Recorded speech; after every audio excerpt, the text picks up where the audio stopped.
မျိုးသမီးတယောက်ဟာဘယ်လိုကုသိုလ်ကောင်းမှုတွေကြောင့်မနာပကာယကဘုံရောက်ရတာပါလဲ။ဘာတွေလုပ်လို့ရောက်တာတော့ဆိုတော့မြတ်စွာဘုရားဟောတယ်။နိရောဓတဲ့အမျိုးသမီးတယောက်ဟာဒီအချက်၈ချက်လိုက်နာပြီးတော့နေထိုင်တဲ့အမျိုးသမီးဟာဒီအချက်၈ချက်ကိုတသွေးမတိန်လိုက်နာပြီးတော့ကျင့်သုံးသည့်အတွက်သူဟာဒီဘုံကိုရောက်တာလို့အဲ့ဒါစိတ်ဝင်စားစရာကောင်းတယ်အဲ့မှာအချက်၈ချက်ကသီလလည်းပါတယ်ဒါနလည်းပါတယ်တာမန်ဘဝမှာမိသားစုဘဝမှာလောက်ကင်တာတွေလည်းပါနေတယ်အဲ့ဒါစိတ်ဝင်စားစရာကုသိုလ်ကောင်းမှုရှိလို့ဖြစ်တာကြီးပဲမဟုတ်အဲ့တော့သတိထားစရာကစီးနဲ့ကန်းနဲ့မိသားစုတာဝန်ကြီးလောဘနဲ့မဟုတ်ဘူးဒေါသနဲ့မဟုတ်ဘူးဝတ္တရားကြည်ပြွန်စွာနေလို့ရှိရင်လည်းပဲဒါကုသိုလ်ရတယ်ဆိုတဲ့အဓိပ္ပာယ်ပေါ်တယ်နော်ဝတ္တရားကြည်ဖို့လို့တယ်ပေါ့အိမ်မှာနေပြီမဲ့လို့ဝတ္တရားကြည်ပြီးတော့မေတ္တာနဲ့နေတာဟာကုသိုလ်ရတယ်လို့သူတို့ဆိုလို့တဲ့အဓိပ္ပာယ်အဲ့တော့ရှင်မျိုးကိုတစ်ခုစီခွဲပြတဲ့အခါကျတော့ဘာလို့ဆိုနံပါတ်1ကမျိုးသမီးတယောက်ကိုသူ့ရဲ့မိဘတွေကနေပြီးတော့အိမ်တော်ရဲ့သားချပေးတယ်ပေါ့ဒါ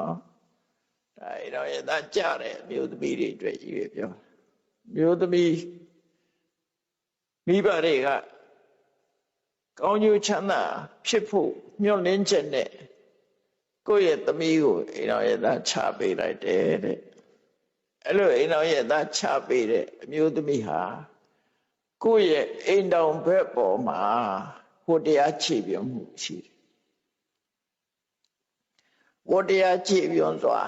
နေထိုင်တယ်ဒါတစ်ချက်နော်ဝတ္တရားခြေပြုံးတာအဲ့ဒါဝတ္တရားခြေပြုံးတာလည်းဒါကုသိုလ်ရနေတဲ့သဘောရှိတယ်ကိုလိုရမယ့်ဝတ္တရားကိုခြေပြုံးလုပ်ပြီးတော့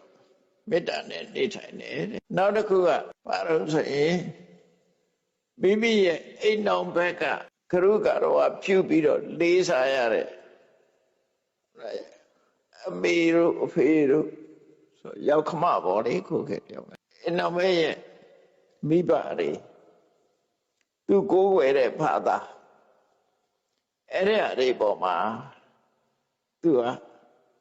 တလေးတစားကိုတရားခြေပြုံးစွာဆောင်ရွက်ပေးတယ်